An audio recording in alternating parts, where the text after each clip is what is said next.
Good morning, everyone. Welcome to the May Fireside Chat on this last day of May. Can you believe it's the final day of May? Like we are in the home stretch of spring. But today, I hope that everyone gets a chance to go outside and have a little bit of sunshine. We're going to have a couple of rainy days coming up until about, I think, Wednesday of next week. Things get beautiful and it's going to feel quite summery. So please enjoy today. Soak up some of the rays. As usual today, we have one of those action-packed fireside chats like we always do, but we believe that today there will be information that is of value to you. And so today we've got, our typical things with Brenda doing our new staff introductions.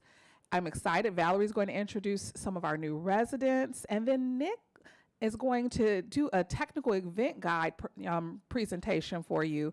I'm really excited. Lori's going to present our new private caregiver policy, and Amanda's going to present the new suggestions for success, which is going to be phenomenal for us. Brian's going to do his operations update. Andrew Hill will do his wellness update. Here, okay.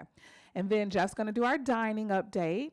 And then we're going to talk about partners in care. Sue's going to come up and present, and we're doing a phenomenal job with partners in care. I don't know if you've seen the thermometer outside of Charlene and Ruth Ann's office, but oh my goodness, phenomenal job. And then I'm really excited. Sam is going to come up and present the Horizon House and Insider's Guide, which has just been a wonderful year-long labor of love. And then I'll wrap us up with some bright spots. But first, I really want to open today's fireside chat talking about gratitude. I love this quote. Feeling gratitude and not expressing it is like wrapping a present and not giving it. If many of you, have had a chance to get to know me over the past 11 months, you'll know that gratitude is a core personal value for me. And as we are ramping up our marketing efforts for both our current campus as well as the West Tower and recruiting for new team members to come work here, I've been thinking a lot about, how do we articulate what makes Horizon House special? All of us here, we feel it. But how do you tell someone who doesn't really know us, how do we explain this, this feeling? And so it's been difficult because a lot of what is here is because of people, the things that people do both individually and collectively. It's all those little things that make this place so special, but they're hard to tell someone who's just getting acquainted with us. But Retirement Communities Week, it was such an illustration to me of the gratitude that we have for one another here. It was such a special time. I had heard about Retirement Communities Week since I started. I think even before I started, I heard about it. But it was also one of those things, until you really experience it, you really couldn't properly, understand just its impact. And so for me, I think what it illustrated, it was that thing that I'm continuously amazed by, and it's the intentionality of the relationships here. It's the relationships between the residents, between the team members here, between the team members and residents. It's all of that. These relationships, there's just so much reciprocity to them. We care about each other, we are grateful for each other, and we show it. And I love gratitude. One of the things I was thinking about, gratitude, there's so many benefits to it. It has a return on investment.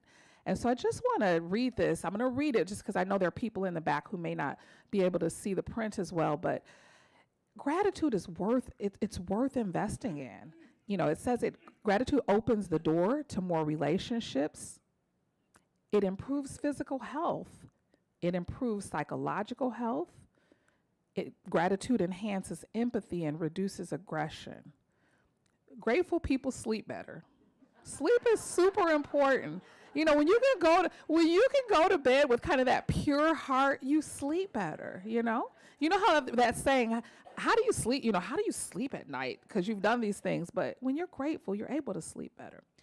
It improves self-esteem and it increases optimism, which is really kind of that key of life. So I really wanted to open up today talking about gratitude because I was so touched when I came back from my time off. I came back to a stack of, the wonderful Bright Spot cards, and many of them, they just express gratitude. But I will say, as much gratitude as I received, I felt just so fortunate and so grateful for being here, a part of this experience with all of the people here. So I just wanted us to become grounded in that as we moved through today's Fireside Chat. So I'm going to be quiet and turn it over to Brenda so you can meet some of our wonderful new team members.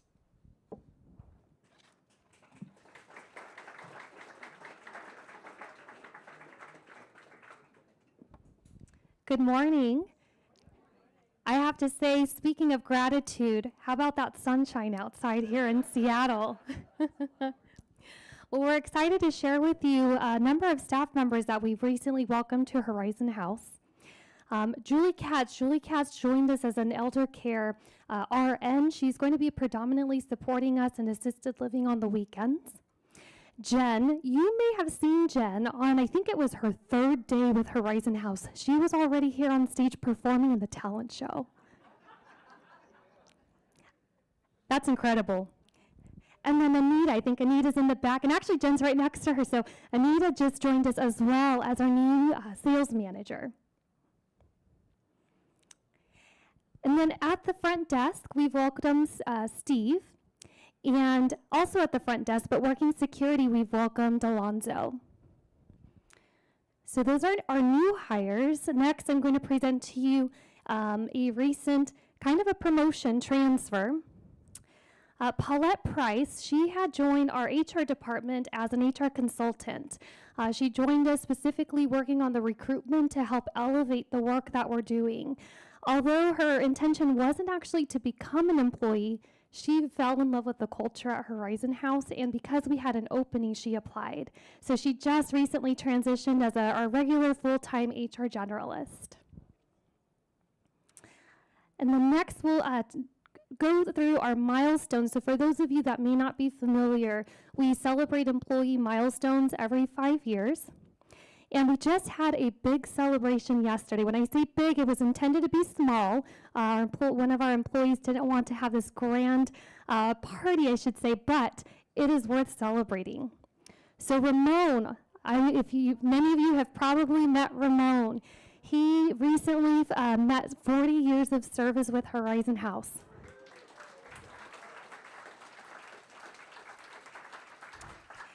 It's hard to imagine 40 years. I haven't been alive that long myself. Ramon, there was a bittersweet moment yesterday. He actually just retired yesterday. So in addition to his 40-year celebration, we celebrated his retirement. We also have Brian. Many of you have probably met and worked with Brian in the Wellness Center. He reached 10 years of service with Horizon House.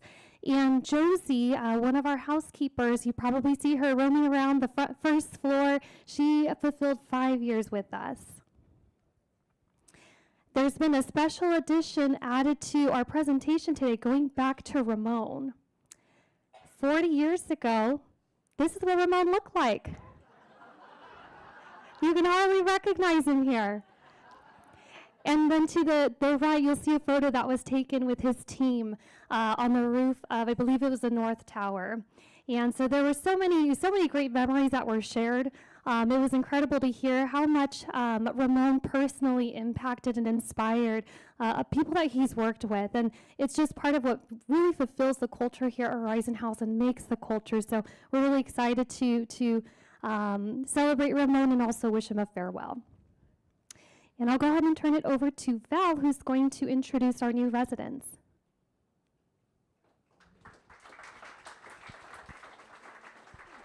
Thanks, Brenda. Good morning. What I am grateful for every day, but don't take the chance enough to say, is thank you as we introduce new residents for all of your referrals. Everyone that we're introducing has been referred to us by one of you. So thank you. You do the hard part. We just help them navigate the process once they make the decision. So my apologies, I did not get here early to warn the residents that are being introduced. If you wouldn't mind, you're hiding in the back. Would you be comfortable just standing up and waving, Kathy and Frank?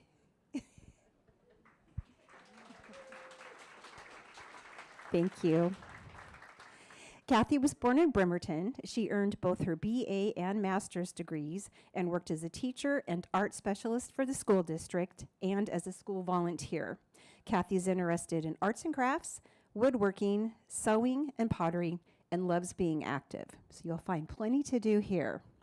Frank was born in Ellensburg. He is a retired judge who earned his BA from Seattle University and attended a number of courses from the National Judicial College in Reno. Frank is interested in golf, fishing, cribbage, and reading. Welcome to Horizon House, Frank and Kathy. And I think I saw Connie. Connie and Roger Williams, pardon me. Connie was born in Whittier, California. She earned her BS in Family and Consumer Science with a minor in art and worked as a family and consumer science high school teacher. She also volunteered with groups working to lessen food insecurity with the Lowell Elementary Food Pantry and Grandmothers Against Gun Violence. Connie's interested in cooking, entertaining, sewing, and walking for exercise. Roger was born in Bakersfield, California. He earned his bachelor's in architecture from Cal Poly and master's of architecture from the University of Washington. He was sole proprietor of an architecture firm and a partner at Methuen, our partner as well, and as a visiting lecturer at the University of Washington, WSU, Cal Poly, and the Japanese American Society of Washington Arboretum. Roger also served as first lieutenant in the Corps of Engineers. He's interested in travel, photography, drawing, and is a former cross-country skier and cycling instructor. Welcome to Horizon House. And next up, Nick with his introduction to the new guide.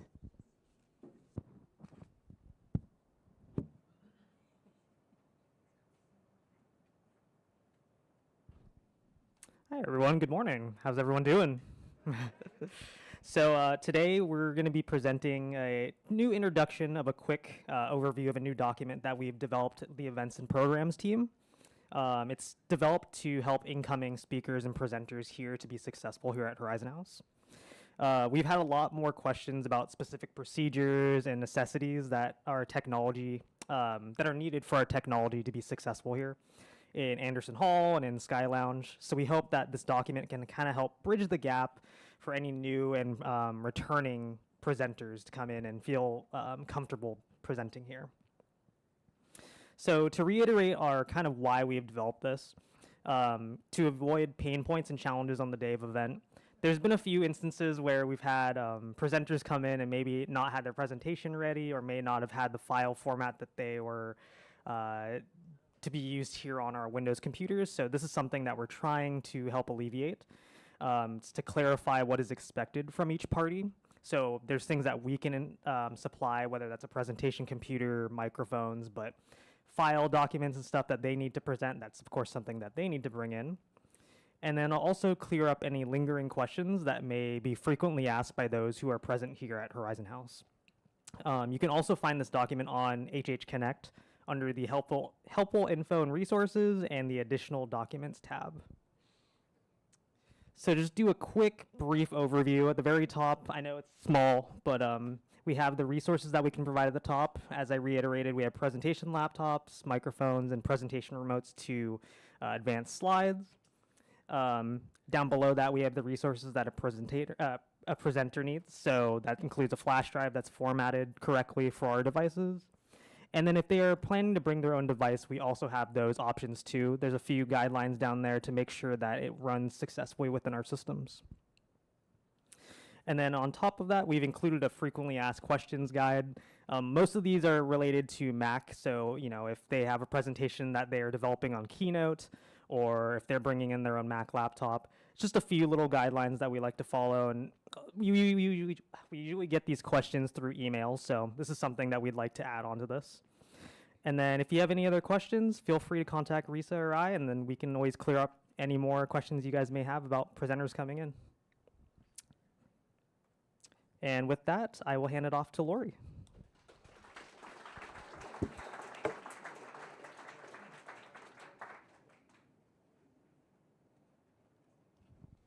Good morning. Would you not all agree that events and programs have seen such great success with Nick and Risa with us? Bright spots. Thanks so much, Nick and Risa. Private caregiver policy. This is a policy that's been around for a long time, and I want to bring you up to speed with some changes we've made to the policy that was recently approved by the board, as well as what is going to be some next steps with those changes. So the policy was originally adopted back in 2008. So it's been actually around for a long time. The impetus at that time was around resident concerns that were brought forward. How are we assured that these home care private caregivers are qualified and trained? My neighbor next door has cognitive impairment. What security measures are in place to ensure those caregivers are taking good care of my neighbor, who I know maybe can't advocate for him or herself? So that was the driver behind why that policy came into effect back in 2008 and was approved at that time by the board. Since then, we have made changes throughout the years. For example, when there was a state movement around adopting what was called long-term care worker regulations, we therefore modified the policy at that time to mirror some of those changes with the state. So it's gone through iterations, and it's gone through yet another iteration that was approved at the board meeting earlier this month on May 7, and want to highlight some of those changes. It includes a policy name change. It was just the private caregiver policy, and now has been renamed Home Care Private Caregivers and Care Management Policy, because we have expanded that to include that service line of care management, some of which residents choose to use, and some residents have both home care and care management. So it made sense to combine it all in one policy. And this is really in place to, again, like before, to ensure the safety and security of the community and our residents choosing to use those services. Some of the changes, we've expanded it to include care management. Well, what is care management? That is a service some residents may elect to use, and they provide additional support with things like complex medical conditions, managing that, coordinating appointments around complex medical conditions. Sometimes care managers might help navigate someone who has a new diagnosis of dementia. What might that look like? What support should I be putting in place and managing that throughout that process? And sometimes care managers may recommend that a client or a resident have a companion or an engagement specialist, as they sometimes are called. And so those are individuals who may accompany a resident to provide some intellectual stimulation, or to just be a buddy, so to speak, or to be a walking partner. Those are examples of companions, and those individuals should be supervised and trained by a qualified care manager. Care management, I want to really be clear about this distinction. Care management is not home care. Home care, private caregivers are service providers who are used for more things around self-care, helping a resident with dressing or grooming or bathing, dishes, perhaps laundry. That is a service that is regulated by the state, so it should be a licensed home care private caregiver, very different than a care manager. Care managers are and should be qualified trained professionals with one of these credentials. They typically will be a master of social worker. They might be a licensed social worker. Some are licensed practical nurses or LPNs or RNs, registered nurses. There are nurses sometimes who burn out on being a floor nurse, but have a lot of experience around case management and working with older adults. So it's very common to see nurses who have gone into being case managers or care managers. Occupational therapists are also care managers, and there is a credential or certification that is called a certified geriatric care manager. So it is very standard in the care management industry and is customary to have one of these specific criteria, credentialed qualifications, and such our policy mirrors that. So in order to serve as a care manager here at Horizon House, the policy does require those individuals to have one of these specific credentials. And as well, the companions and engagement specialists that may be assigned by a care manager, again, must be supervised and trained by one of these qualified care managers. Some additional changes to the policy is that home care agencies and care manager entities must provide a copy of their certificate of insurance and a minimum demonstrating at least $1 million in coverage. Very standard in the industry. And that is also a requirement for home care companies with the state of Washington. So we are just putting that in the policy to mirror and be consistent, and we'll be collecting that. Home care agencies must submit a copy of their license every 2 years as issued by the Department of Health within Washington. Care managers, however, are not regulated by any state agency, at least yet. I wouldn't be surprised if that may come down the line because it is a growing business. And as we know, it's a growing amount of older adults. And so it is an area that more people are getting into. And because they are not licensed, it's even more critical that one of those credentials is in place for those serving as care managers. And the full policy is available for any of you who would like to review that in its entirety. It is available on HH Connect. You can find that under helpful information and resources, and under that link, additional documents.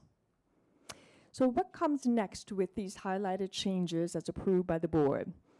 A memo is also going to go out to all of you today, highlighting what I've just shared, so you have that information. A letter and copy of the policy is being mailed today to all known home care and care management entities providing services here at Horizon House. And we'll be collecting from those entities a certificate of their insurance, confirming that they have that proper insurance in place, along with the current license. And the policy already requires home care agencies to provide us with copies of their surveys.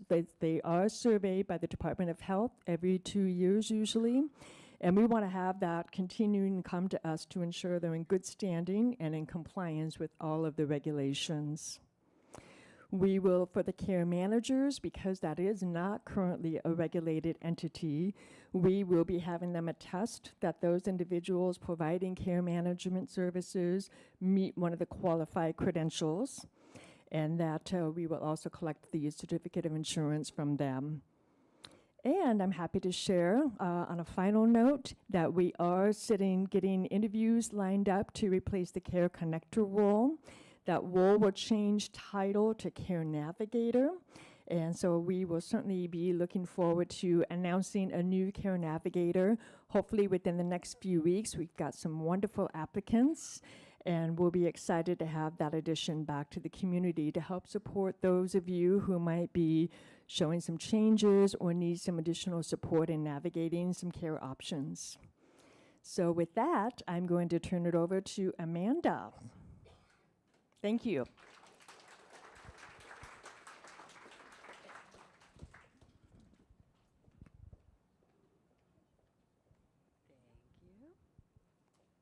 Good morning.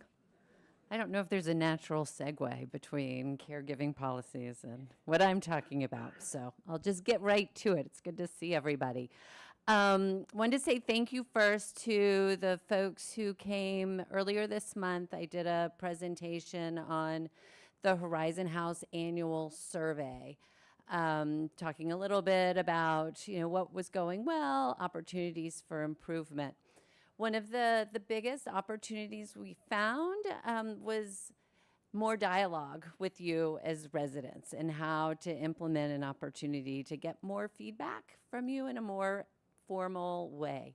So we have decided to launch a program called Suggestions for Success, a feedback loop for you as residents to get in touch with us as team members for suggestions that you have within the community. It can be ideas for improvements. It can be questions, it can be concerns, anything that you want to talk to us about if you feel like, we're not accessible. We have a few ways to get in touch. There's an email, so you can send an email. This is monitored by me, so I get the information, read through it, find the appropriate ways to get information back to you and kind of work it through the system. There's also a phone extension, a voicemail. If you want to leave me a voicemail, I said it's not a direct line, but it's a voicemail. I check it once a week or so, do the same system, understand what you're wanting to approach with us and work through the right folks. And then we've also got an HH Connect form, which I'll show you here. So if you go to helpful info and resources, there's a drop-down box, and at the very bottom it says suggestions for success. Boop. And there's a form. And I know some folks have found this. This has been, oh, sorry. Did you guys know I was off camera?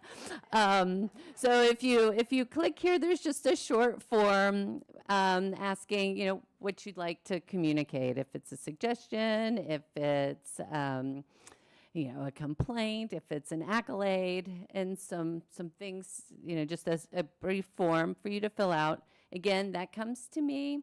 We're creating a big spreadsheet so we know what all the issues are. Goal is to look for themes, if there's any themes that people are curious about or wanting to change, or again, just giving you an opportunity to ask questions that you may have or get some help.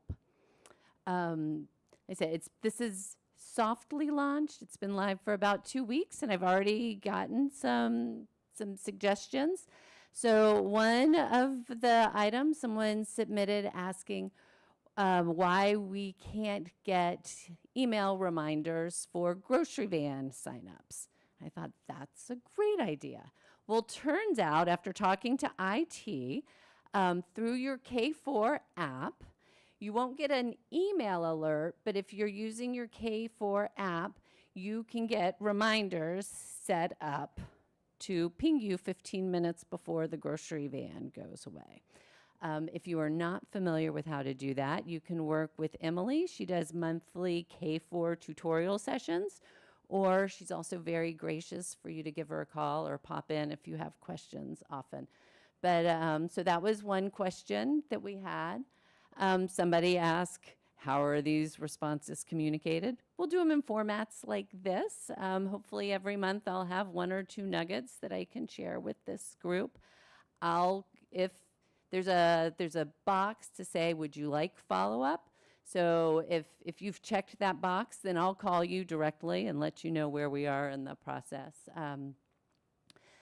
Let's see, what else did I get? Oh, I had a question about the Fireside Lounge furniture. Folks are wanting it to be more modular and easier to move around. Great suggestion. We went through and talking to renovations team and some other folks. We went through the exercise a few years ago to get new furniture in the Fireside Lounge. But we are always looking to improve and change, and we know that we've got some renovations coming, so we'll put that in the docket as something to consider next time we go through the exercise of remodeling our common spaces. And then the other one I had was for the washing machine doors are getting moldy sometimes. I don't know if anybody uses those front-loading washing machines, but there's sometimes mold buildup. Leave the doors open when you're done with your load. So maintenance will, if you put in a work order, housekeeping or maintenance will come clean the mold. But if we want to mitigate the problem altogether, once you get your laundry out, put it in the laundry, leave that door cracked, and it allows fresh air. It'll dry out, and you won't get moldy anymore. So there you go. So 4 things asked, 4 things answered. I'm gonna I'm gonna put some cards on the back table back here. We're opting against forms right now, like a Dropbox for forms and suggestions, just to be cognizant of paper and space. But like I said, we've got email, voicemail, and a form. And of course, you can always grab me in the hall when you see me. All right. All right, Brian Holt.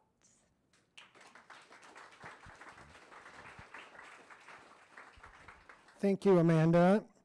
Erica talked about gratitude at the beginning, and the gratitude of Amanda continuing to think about ways to move us forward. And the board and Lori working on that policy is excellent. To continue the gratitude to keep our residents safe with these policies is excellent. So really appreciate that. Erica talked about Retirement Community Week. The committee that I work with and others is the employee recognition team. And you may have seen in the past a display we've done, like the June Pride display out in the Fireside Lounge, or the Black History Month out there. And the committee is evaluating the consideration of a location for that display. Initially, many years ago, this committee just did the picnic and Retirement Community Week, and it expanded for more of these type of displays to embrace diversity. And the Pride display and the Black History Month display, the first one we did actually was down on B1. The input we received is it wasn't in a place that could be observed by everybody, and it was in the quote unquote basement. And so we moved it upstairs. In the last few years, we've been in the Fireside Lounge. However, we've learned and are thinking about, is there an opportunity for us to change that? It's a multi-purpose space. The displays have been very well embraced. However, we're thinking about a short-term, eventually long-term, permanent location that is dedicated to these kind of displays. We are working with Eli and others for the West Tower to eventually have a dedicated space. However, we don't want to wait till then to have a spot where we can have a destination for these kind of displays. So we're currently evaluating, so we will not be anticipating putting the display in front of the grand staircase for June as we evaluate the best location for us to perhaps have a cabinet or a spot that we can do that to dedicate it. And so as the committee is looking at this, we're collaborating with, I talked to the art committee, John. He's aware that we're looking at a space that is being mindful of the art we have and finding a spot, talking with Sally from the Resident Council Diversity Committee, so she's aware that we're evaluating this. And the committee is also looking at, gosh, we do Black History Month, we've done Pride, and we did Juneteenth, but what about all of the other ways that we can celebrate, educate, and look at diversity in our community all year long? So we are continuing to work on that. So we want to be very transparent that if you don't see that June 1st where it had been the last couple of years, it's not any less important. It's equally important. However, it's an opportunity for us to expand that with an opportunity from us self-reflecting and getting input on how busy that area is. If you have any questions on that, you can certainly let me know. We're having a meeting later today to determine where our location will be for next week's display as we get going into June. This will be a summary on access control project. On my next topic is that you've been hearing about it, and we've made some great progress with the software being installed. And the team, you may have seen some electricians on site pulling cable. We did have the low voltage strike, but we have different workers that are not low voltage, union members from the same contractor here doing work. And all of our wireless hubs are infrastructures in place. We did have 800 locks arrive that are stacked on pallets in an empty apartment. And the next step for us in early June is to start programming the locks for your doors and all of the doors before we put them on your door. And we anticipate that to start being installation in mid to late June. So basically, we're about 4 weeks later due to the strike. However, we anticipate making up some ground and hopefully to be on the schedule as you see, where In late June, the staff offices and certain staff spaces will be done at that point, and then by mid-June, we'll be starting in the North Tower and working our way down. And then as you can see, we work our way to the Central and East Tower apartments, the West Wing apartments, and then we'll start doing those interior doors that have a lock on them. And then finally, we'll do the perimeter or exterior doors last. One of the things that, as we get closer to installation on your apartments, we will provide some memos and communication is the way you can imagine we're going to have a team of installers going through, let's say, down your hall. We may be working on 3 doors at a time. So the first worker may come and take your existing lock off your door. The next person will come to your apartment and we will have to drill holes or using a jig to drill holes for the new lock to be installed. They'll clean up the sawdust. Then the third worker, for an example, will come and install your new lock and test it. We will be distributing keys in advance. As we get closer to implementation on these, we will communicate that again. To stay on schedule, residents do not need to be home. We're going to keep moving our way down the corridor past every single door until we get this project completed. And we're very excited to get this done. Last month I talked about Comcast. I talked how, and we have heard how the channel lineup changed. And part of that change was Root Sports was no longer provided on the amenity that Horizon House provides to the residents for the channel lineup. Well, Christy and I reviewed the contract, and it has been signed, and it is back with Comcast Xfinity. They have the contract. I spoke with our representative yesterday. I might be getting a call, if not today, early next week to start understanding the schedule. We need to go and replace all the cable boxes to get that new channel lineup for you that we've changed so that you have the expanded Ultimate TV package that will include Root Sports for you to be able to have that change for us. So I still don't know the exact timing. We have 484 cable boxes we're bringing in for the community, and we need to get the logistics of that lined out. I don't think I'll be coordinating it when the locks get changed, but we'll still need to come into every apartment as well and get that accomplished. And then finally, yeah, some people are happy to see the Mariners game. We didn't like yesterday, but anyway, starting next Friday, a week from today, the First Hill Farmers Market is back, very well embraced by the folks here, the staff, and it's every Friday, June 7th through September 27th, so it is expanded. July 5th will not be one because of the holiday.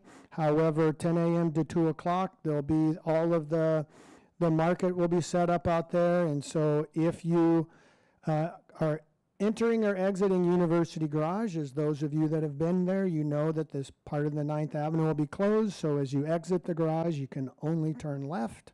And we're super excited for that to come back. And Emily put a reminder about this in the alert for you folks, so you'll be seeing that. With that said, we have Andrews coming up to talk about wellness and keeping us on our toes and keep us all balanced and all of the good things that he reminds me I need to do more of, right? Yeah. Good morning, everyone. Happy Friday. I swear that Emily puts all the slides together, and I always go after Brian Holtz. I don't know if it's something to do with the hair. I don't know, Brian. I don't know. So I want to quickly talk about, you guys know my quickly, so I'll try to be quick. On Tuesday, the wellness team, along with the wellness committee, hosted an event. It was a class demonstration where we talked about if you have different limitations, if that's cognitive or physical. We showed how the classes can help with that, and even with those limitations, you can take the classes. So I just wanted to give a big shout out to Nick. Nick is just getting all the love. Claps for Nick. He did amazing helping set it all up, along with Tim from EVS, and I know Tim's probably running around somewhere, but it was really well attended, and we did great. Okay, right into it. So today I'm going to talk about 3 quick things. The first one is the fitness assessment results. We did the fitness assessment all the way back in, I think, March or February. End of February, early March. Then I want to talk about, if you guys remember, the fall prevention survey that went out to your emails. I have some preliminary results that I'll really quickly go through with you. And then I'll talk about our nice new highlight, the new blood pressure machine. Yes, I like that one, yay. Okay, so for the fitness assessments, there's a lot of numbers there. You don't have to look at them. I'll kind of talk to them really quickly. In total, we had 120 participants. I would love as many people as possible, but I'll take whatever we can get. Of that, the average age, 84.5. From there, average height, not that you guys care too much, is 62 inches. What is that, 5? Thank you guys. Wow, look at the mathematicians here. 5'2". Then, so these numbers, I'll just kind of tell you the average. So the average that we get is basically from a range. We take your age, and there's an age range that is compared to every other person within the United States. So with 84.5 being our age, the range is from 80 to 85, and so that's what we compare it to. So going down the list, lower body strength, we're right in the average, but really we're on the top end of the average. You're as above average as average can be. Yeah? Yeah? You were very close to being above average, which is great. Going to upper body strength, that was one thing that stood out to me and surprised me. We're a little below average, actually, which does surprise me. Nothing to be scared about, but something to look at. Along with that, our balance was right in the average, same with our endurance. It was actually just like our lower body strength, the endurance was on the top end of average. And then our lower body flexibility and upper body flexibility were both in the average. I don't have it down because it would have been too many words, but comparing it to last year's results, everything actually went up except for upper body strength, what actually went down a tiny bit. What that means, really what it means is you guys really did great, actually. For the most part, our lower body strength, endurance, balance, and flexibility all went up, which is great. But I definitely do want to focus on that upper body strength. So within our classes, we're going to start thinking about what are different things we can do to add a little bit more upper body strength. We're going to continue to do all the same things that we have in our classes, because obviously they are helping with a lot of different things. But I don't want that upper body strength to keep going down. I want to see it start going back up again.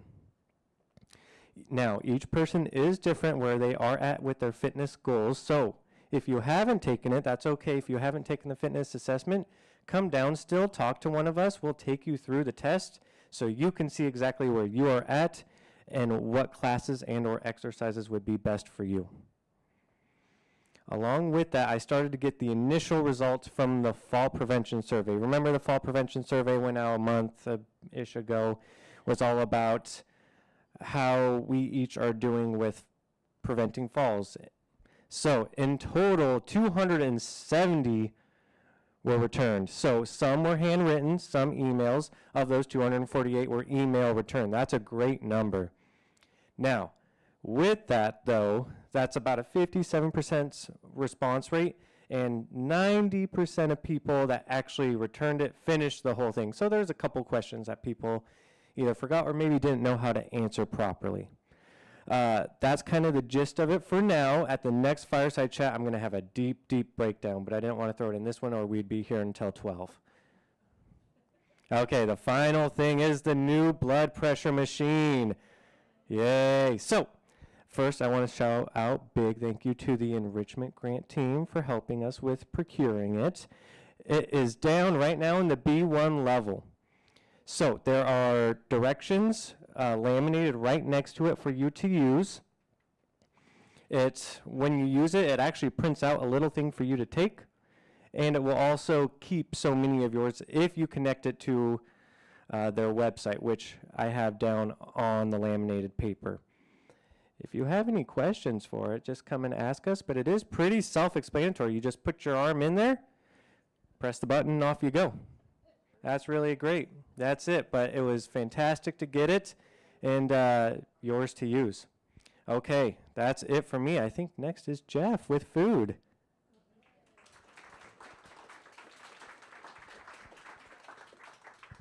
Thank you, Brian. All right. Well, talking about gratitude, I just wanted to share a quick story. I had a little meeting yesterday with Anita, our new sales manager, and as she gets to know all the directors and gets settled in here at Horizon House. And a question she asked me was, what do I like most about working here? And I was quick to respond, it's you, the residents. And I share a story a lot where when I started here about 4 years ago, I was really overwhelmed by how well my servers knew everybody's names, what they like and all that. And I was like, I'm never gonna be able to know everybody's name. And now fast forward 4 years, and I feel like I know everybody in the building. I feel like I have a really good connection with a lot of residents. I really am grateful for all the questions about my new son and my daughter and wanting to see pictures of family and all that stuff. And so I really have always felt welcomed here, and I just want to let you all know I appreciate that. So thank you for that. Moving on, we're going to talk about what we had going on in the month of May. So we had Mother's Day. We had 145 meals served that day. It was a great event. I don't have the picture, but Oliver's display was just elegant, very simple and beautiful. Really nice display there. We had some honey baked ham, salmon. It was a really nice event, and we had a lot of good feedback from that.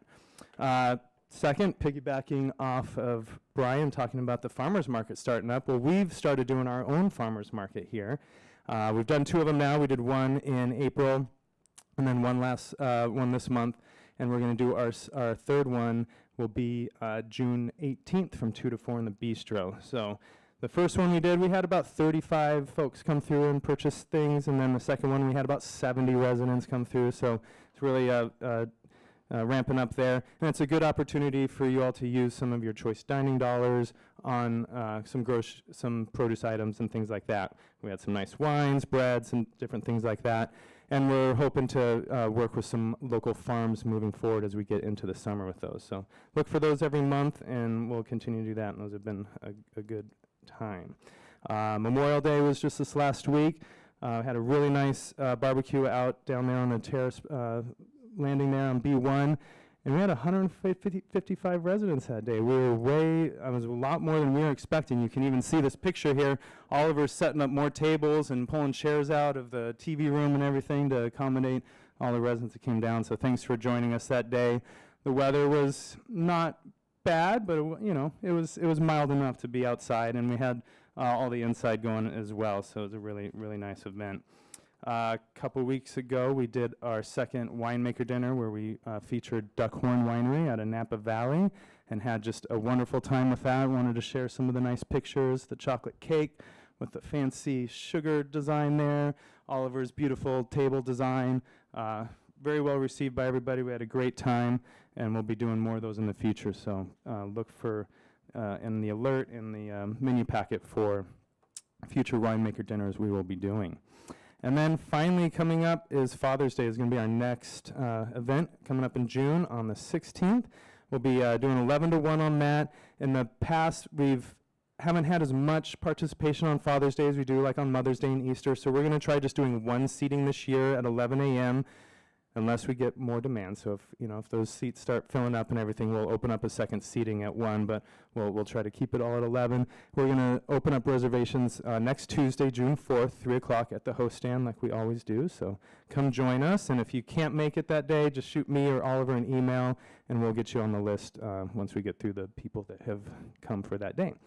And that is all I've got, and I think up next, Partners in Caring, we got Sue Jones.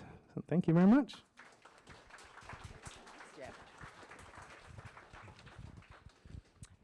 Hi, some of you know that I chair this with Patty Flowers, and she is not here today. She can't be here today, so she says hi. But I would like to click on the. Excuse me. Give me a hand. Did that work? Isn't it this? Sorry. I think you want to go. Oh, I just do it on here. Which one? That one. Which one? This one, okay. Thank you. On the theme of gratitude, I just want to pick up where all of you have been hearing this today, because we have, as you know, our fundraiser that we do for certain programs for the year. We have a $500,000 goal. We have up to now $315,000 in. We are so gratitude for that, and thank you all. We support residence assistance program. We support staff scholarships, and we support enrichment grants. And just to talk a minute about the enrichment grants, you just heard of one. We have a new blood pressure machine. That was a grant from our enrichment grant part of the endowment. Staff scholarships we're focusing a little bit on today. You can see what some of the issues are that we have with the staff scholarships.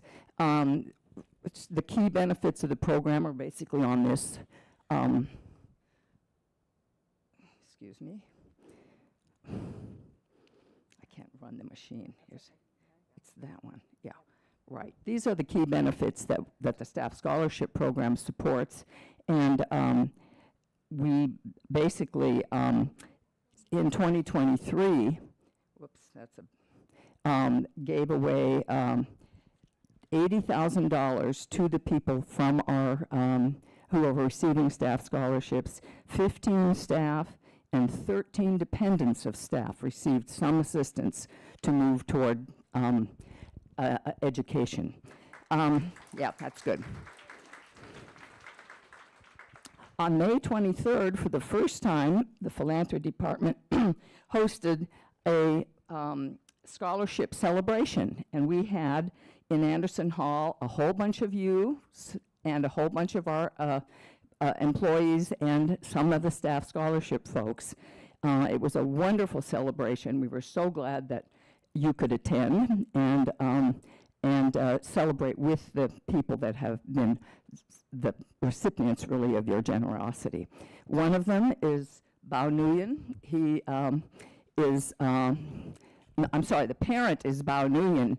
Bao Nguyen is the child, sorry, and Bao Trong is the diet aide, and he is attending the University of Washington at the Paul Allen Computer Science.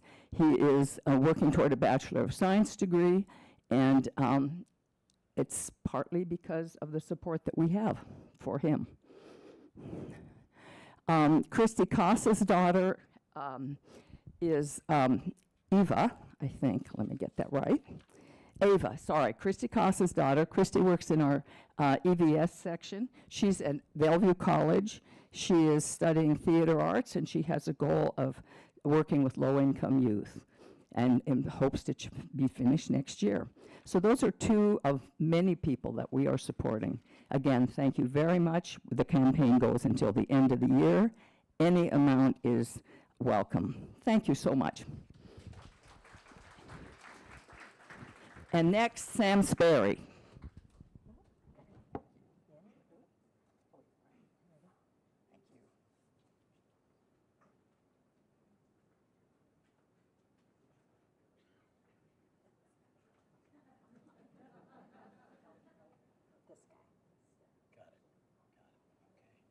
Well, good morning.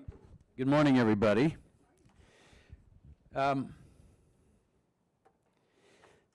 Last week, we released the new Horizon House Insider's Guide, prepared by the Welcoming Committee of the Residence Council. And I'm very happy to say that it's been quite well received. Some of you have even asked for extra copies, and although I wasn't sure that we would have some, we will have some.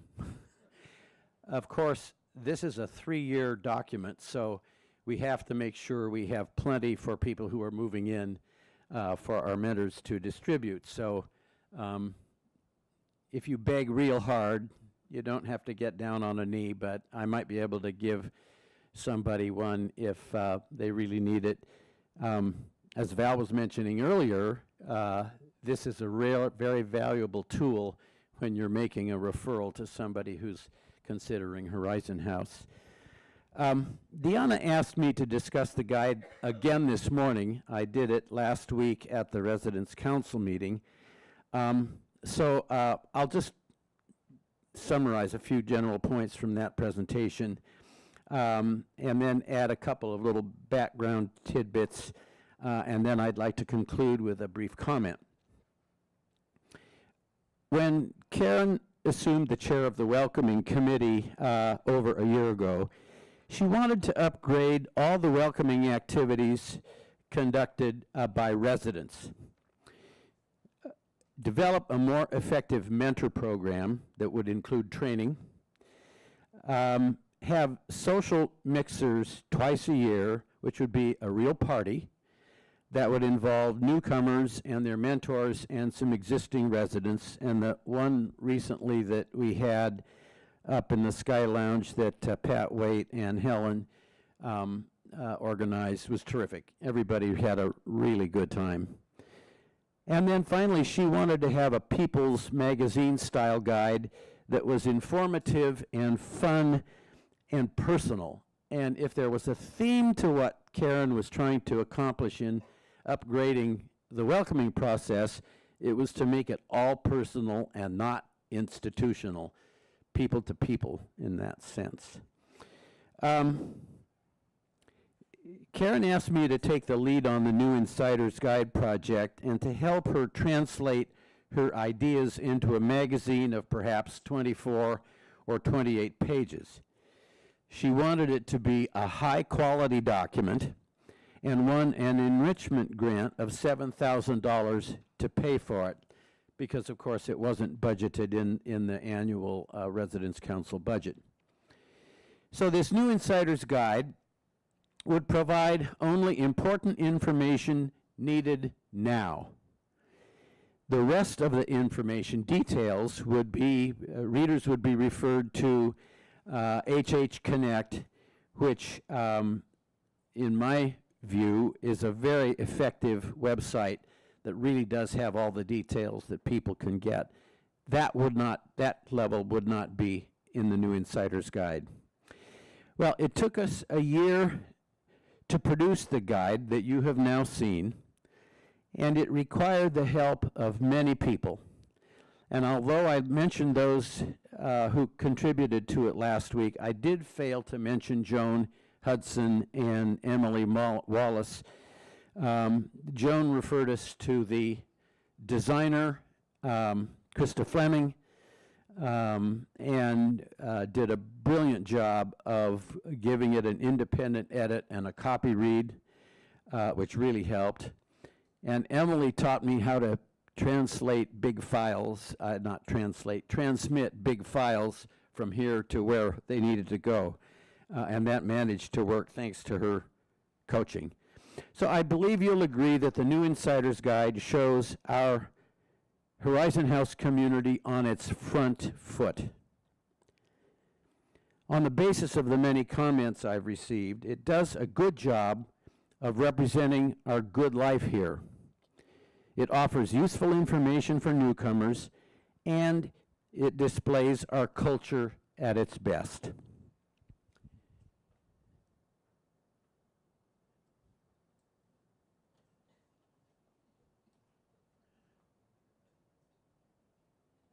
The next one. Yeah.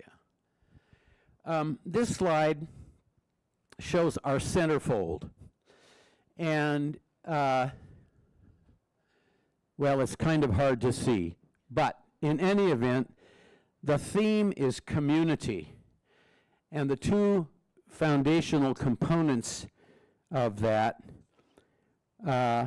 one is engagement and the other is well-being. And we did it this way because it is through engagement here that you and I enhance our well-being individually and of the community. Now we know this is true because this was documented in the 2018 Cultural Engagement Case Study of Horizon House by the University of Washington School of Public Health. So if there is a secret sauce, a so-called secret sauce here, it is our culture of engagement. We wanted to highlight this, and it would end up being in the centerfold position. So my concluding thought this morning is this. Our community displayed in the new Insider's Guide looks great. But our culture does not just happen. Our way of life here is not ordained, nor is it an accident of nature.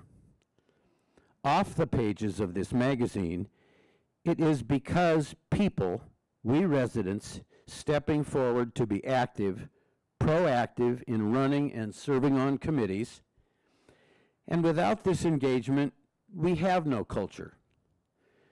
And the well-being that engagement generates would be diminished.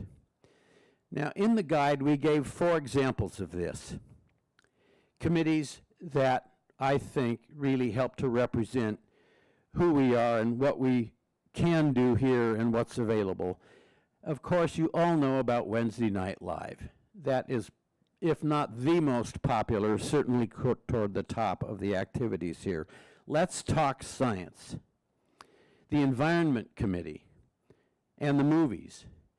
These are just some of the popular components that go into our culture, and they're there because of people who run them and work on the committees and fit things together. So it's up to us and the new people who move in to maintain this culture of engagement. That way, our community, as we see it displayed in the new Insider's Guide, will continue to thrive, not merely on paper in colorful images and prose. It will truly live each day in our lives as active residents here at Horizon House, and thank you for your attention.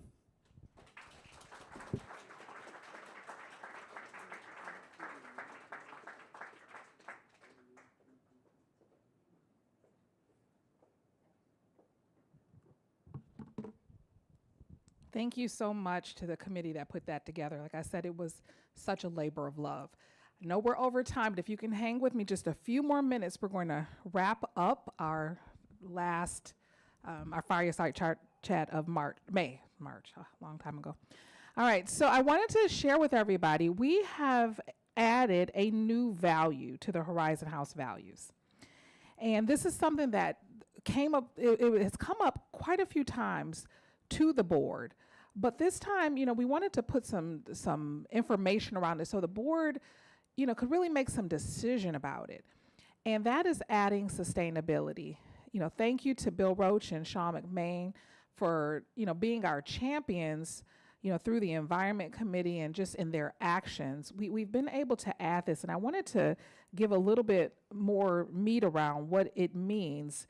You know, all of our, you can see all of our values here: caring, trust, stewardship, respect, etc. And they all, you know, have, you know, some words that really describe what it means. And so for sustainability, it is using our resources responsibly to ensure future well-being for all. And that is really, you know, what Horizon House is all about. We didn't get here 61 years later if we have not been, if the people who before us were not thinking about the future. So I think adding sustainability is representative of who we are, especially, you know, with our eye towards the future. So thank you for the hard work, and I'm grateful that the board did adopt this. Wanted to let everyone know we have shredding bins here, and so they'll be here, they'll be picked up June 24th. So if you've got documents that you don't want to sit in your personal shredder, or you know they need to be shredded, this is a great opportunity. We've got 3 in the mail room, B1 level, we have a couple, and the F level outside the game room. So this is your opportunity to do some spring cleaning of documents. I just want to talk about some bright spots. Horizon House is the recipient of an Elder Grow MVP award. I really want to shout out the team, Ildiko and her team up in assisted living. They are so resourceful. They are such good stewards. They are always applying for funding and winning prizes because of their programming. And this is an example of one of them. This Elder Grow MVP award, it was dedicated to Ed Rosen, who loved gardening, and he tended to this garden. So if you see any of the Life Enrichment team, please congratulate them for their work. We talked about the staff scholarship celebration. It was awesome. This was across programs. I'm thankful to all of you and your support we're able to have this wonderful value add for Horizon House. Just last weekend, we had participated in the annual Parkinson's Walk, and it was a joint venture with Mirabella. We had great representation from Horizon House. You know, even in the rain, we showed out as an organization, and I think it was wonderful to be out in the community. We want to do more things just like that. And then, of course, wrapping up with Retirement Communities Week, it was a fun-filled week. I'm looking forward to more fun in June. We've got the Pride Parade coming up, so looking forward to more. So I know more people may need to leave, but I do want to always make sure we answer any questions that people have, any burning questions. Anybody have any questions? Okay.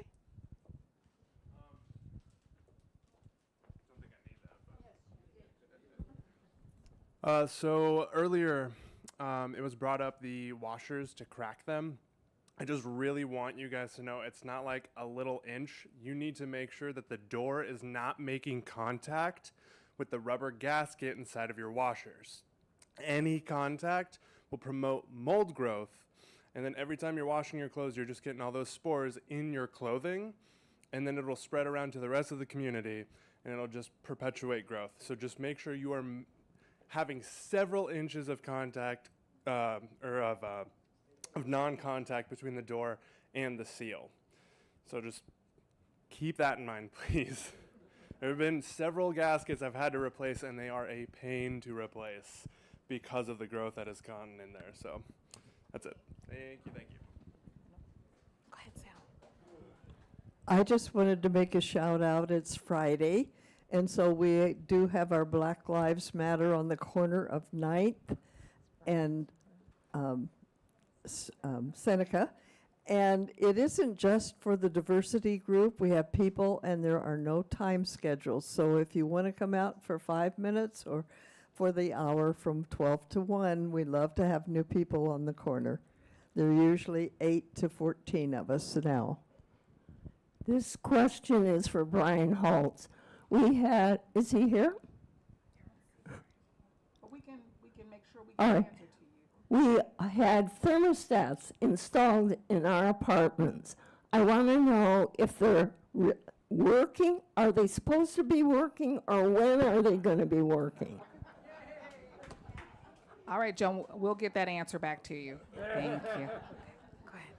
I would just like to make a comment that today is the last day of May, and tomorrow June begins, and I hope that Mondays through Fridays will find you either out in the gardens or in some kind of a discussion about a gardening topic. I think Monday and Tuesday, when we're supposed to be having a labyrinth walk, and of course sunny Mondays, it may be raining. But Wednesday, come down with your lunch and a beverage and join your friends. The garden committee will supply dessert. Love it. All right, thank you all, and enjoy your weekend.